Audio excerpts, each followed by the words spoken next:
लाडक्या बहिणींनो, तुमचे देखील नोव्हेंबर आणि डिसेंबरचे हप्ते आलेले नाही आहेत का? तर थांबा, हा व्हिडिओ तुमच्यासाठीच आहे. कारण आता राज्य सरकारने एक मोठा निर्णय घेतला आहे आणि जिल्हाधिकाऱ्यांना तसे आदेश देखील दिलेले आहेत. ज्या लाभार्थी महिला आहेत त्यांना पैसे मिळालेले नाहीत त्यांच्यासाठी हा खूप महत्त्वाचा निर्णय आहे. याआधी 31 डिसेंबर 2025 तारीख ही EKYCसाठी सगळ्यांना देण्यात आली होती. त्यानंतर कुठलीही EKYC केली जाणार नव्हती.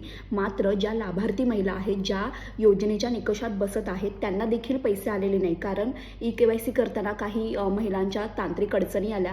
EKYC केली मात्र त्यामध्ये EKYC झालीच नाही, त्यामुळे त्यांचे पैसे आलेच नाही. अशांसाठी आता पुन्हा एकदा EKYC करण्यात येणार आहे.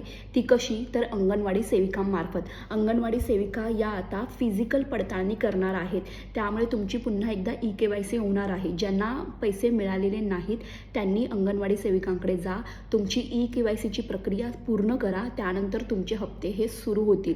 हा व्हिडिओ जास्तीत जास्त लाडक्या बहिणींपर्यंत पोहोचवा, जेणेकरून त्यांचे देखील हप्ते सुरू होतील आणि त्या EKYC पूर्ण करू शकतील.